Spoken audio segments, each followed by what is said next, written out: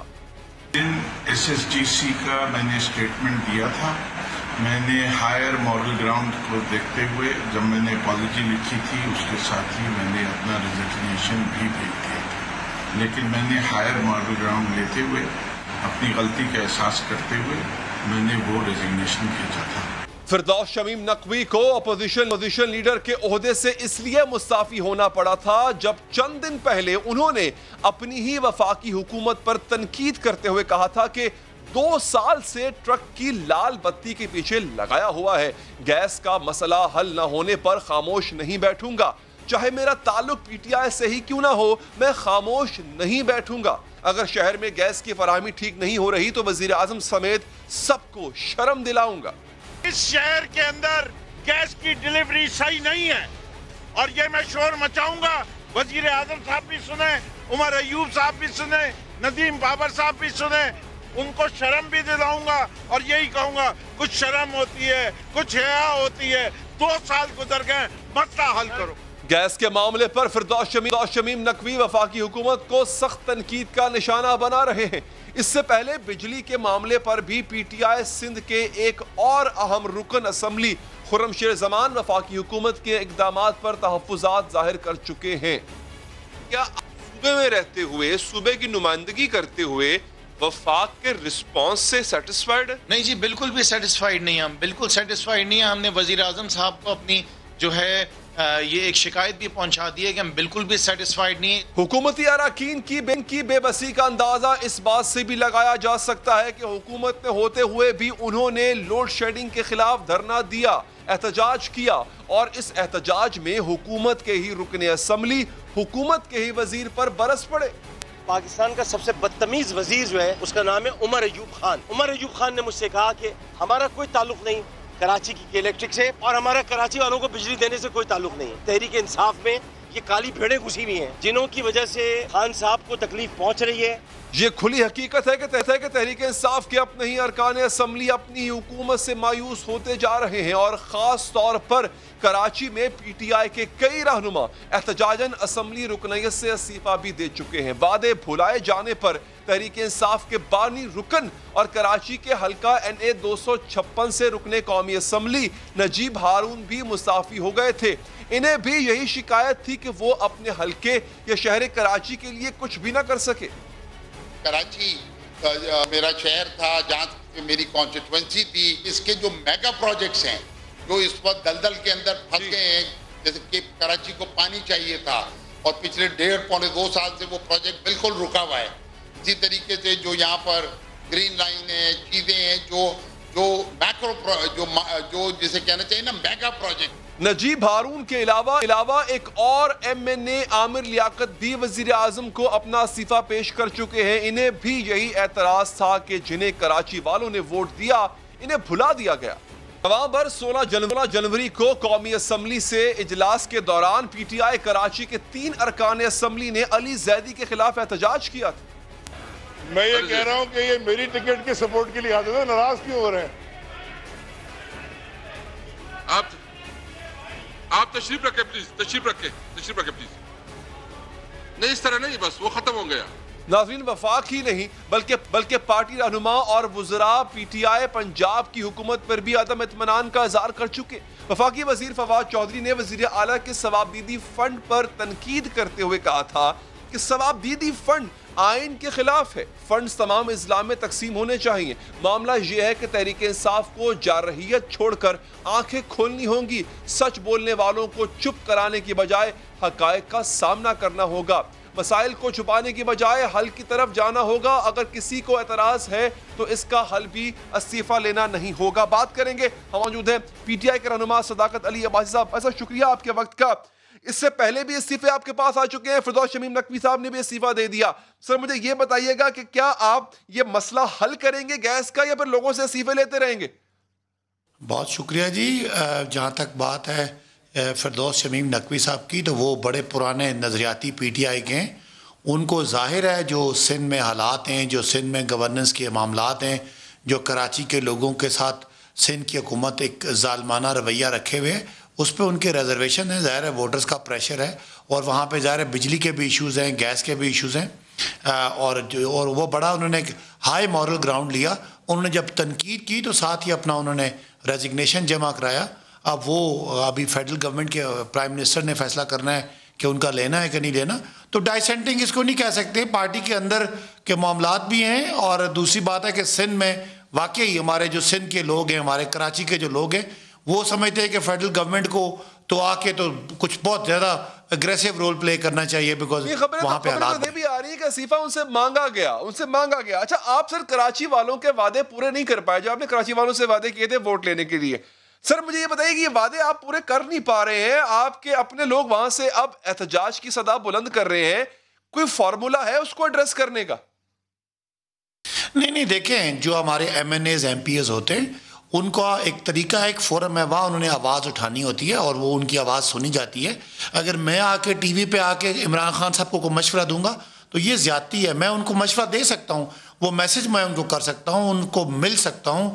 تو میرا نہیں خیال کہ یہ پارٹی کا ڈسپلن ہوتا ہے کہ اگر آپ گورنمنٹ کا حصہ ہیں, آپ رولنگ پارٹی کا حصہ ہیں, تو آپ کو کوئی شکایت ہے تو آپ رائٹ فورم پہ کمپلین کریں گے تو وہ ایڈریس ہوگی. اگر نہیں ہے تو پھر انہوں نے سمجھا کہ وہ غلط ہے تو کہ گیس اب اس سردیوں میں نہیں ملے گی, یعنی پورے پاکستان میں گیس کا مسئلہ آئے گا. سر آپ بھی عوامی نمائندے ہیں, آپ نے بھی عوام کے پاس جانا ہے, کراچی کے آپ کے MNAs MPs نے بھی عوام کے پاس جانا ہے. تو سر یہ مسئلہ تو پورے پاکستان میں ہوگا. آپ کے پورے پاکستان کے MNA MPs یہ شکایت لے کے آپ کے پاس آئیں گے, تو کیا پھر آپ استعفے مانگتے پھریں گے ان سے؟ علی صاحب, اگر میرے علاقے میں کوئی مسئلہ ہے تو میں مسئلہ آ کے ٹی وی پہ بڑے زور سے بیان کروں گا تو اس سے مسئلہ حل تو نہیں ہوگا. مجھے اس کی بجائے اس مسئلے کو رائٹ فورم پہ جا کے حل کرو. بالکل ٹھیک ہے. عباسی صاحب بہت شکریہ آپ کے وقت کا. ایک وقفہ لیتے ہیں, وقفے کے بعد آپ کو پتہ ہے کہ دنیا بھر میں انرجی کے مسائل پر کیسے انوکھے طریقے سے قابو پایا جاتا ہے. وقفے کے بعد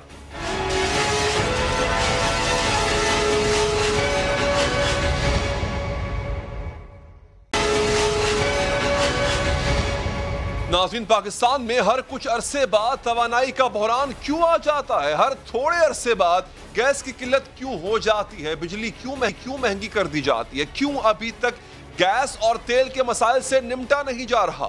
توانائی کے لیے پرانے فرسودہ اور ماحول دشمن ذرائع پر ہی کیوں انحصار کیا جا رہا ہے جبکہ دنیا تو ان مسائل سے آگے بڑھ چکی ہے؟ امریکہ، یورپ اور چین سمیت دنیا بھر میں توانائی کے متبادل ذرائع پر کام ہو رہا ہے. پیٹرول، ڈیزل اور گیس پر انحصار کم سے کم کیا جا رہا ہے، لیکن پاکستان انہی ذرائع میں الجھا ہوا ہے. قدرتی گیس کے ذخائر کم ہونے کے باوجود متبادل ذرائع کے بارے میں سوچنے کے بجائے باہر سے تیل اور گیس لا کر توانائی کی ضرورت پوری کی جاتی ہے، جس کے نتیجے میں ملک کی معیشت پر بوجھ بڑھتا جا رہا ہے. آج کی خبر ہے کہ اوگرا نے ایل پی جی کی قیمت میں مزید اضافہ کر دیا. 3 روپے فی کلو اضافے کے بعد گھریلو سلنڈر 34 روپے اور کمرشل سلنڈر کی قیمت 130 روپے ہو گئی ہے، جبکہ اس وقت سندھ میں گیس کا شدید بحران ہے جو سردیوں میں مزید بڑھنے کی پیشگوئی ہے. 3 ہفتے پہلے وزیر اعظم بھی کہہ چکے ہیں کہ سردیوں میں گیس کی قلت ہو جائے گی اور اگلے سال بھی گیس کا بحران ہوگا، اور چونکہ درآمدی گیس مہنگی پڑے گی اس لیے قیمت بھی بڑھانی پڑے گی. گیس کا جو یہ ہے، یہ جو میں نے دیکھی ہے، میں اس لیے الارمڈ ہوں کیونکہ مجھے نظر آ رہا ہے اس سردیاں میں ہمیں پرابلم آنا ہے، لیکن اگلی سردیاں اس سے بہت بڑا پرابلم آنے والا ہے. گیس جس قیمت کے اوپر بیچتے ہیں لوگوں کو، ہم افورڈ ہی نہیں کر سکتے امپورٹڈ گیس امپورٹ کر کے اور اس قیمت پہ بیچیں. اور وہ ابھی سے سرکولر ڈیٹ بننی شروع ہو گئی ہے گیس سیکٹر کے اوپر، جو کبھی پہلے نہیں تھی. کراچی سمیت سندھ بھر میں گیس بحران کا سامنا ہے، جس کی وجہ سے کہ الیکٹرک کی بجلی کی پیداوار بھی شدید متاثر ہوئی ہے۔ دوسری جانب حکومت کی طرف سے عوام کے لیے کوئی اچھی خبر نہیں ہے، بلکہ پے در پے بری خبریں ہی سنائی دی آ رہی ہیں۔ ابھی سردیاں نہیں آئیں لیکن ملک میں گیس کی قلت ہو گئی ہے، جبکہ LPG بھی مہنگی کر دی گئی ہے۔ حالانکہ مہنگائی حل نہیں ہے، گیس اور تیل باہر سے لا کر ملک کی ضروریات کو پورا کرنا اور پھر ان کی قیمتیں بڑھا دینا ملکی توانائی کے مسئلے کیا جز وقتی حل ہے۔ اصل حل کی طرف تو کام ہی نہیں ہو رہا، اور اصل حل ہے توانائی کے متبادل ذرائع جن پر پوری دنیا کام کر رہی ہے۔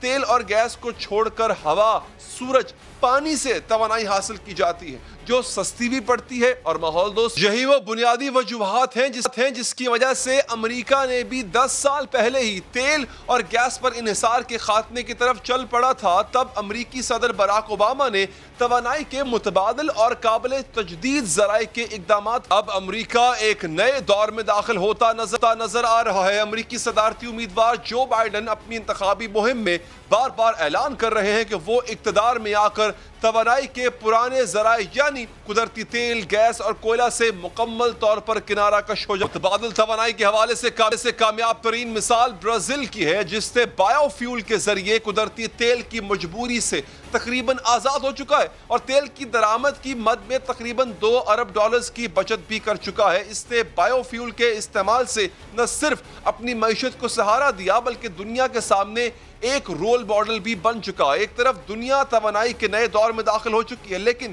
پاکستان میں حالات یہ ہیں کہ کراچی سمیت سندھ بھر میں جاری گیس بحران سے لاکھوں صارفین پریشان ہیں۔ وفاقی اور صوبائی حکومتیں روایتی طور پر ایک دوسرے پر الزامات لگا رہی ہیں۔ وفاقی وزراء نے گیس بحران کا ذمہ دار صوبہ سندھ کو قرار دیا، لیکن سندھ اس بحران کی ذمہ دار وفاق پر عائد کر رہا ہے۔ وزیر بلدیات کا کہنا ہے کہ گیس کی ضرورت پوری نہیں کر رہا، جس کی وجہ سے صوبے میں گیس بحران پیدا ہو گیا۔ انہوں نے مطالبہ کیا کہ سندھ کو مہنگی LNG نہ دی جائے، سندھ کی گیس دی جائے۔ اس کے ساتھ ہی پروگرام کا وقت یہاں پر ختم ہو جاتا ہے۔ دیجیے اجازت ناظرین، اللہ نے کے بعد۔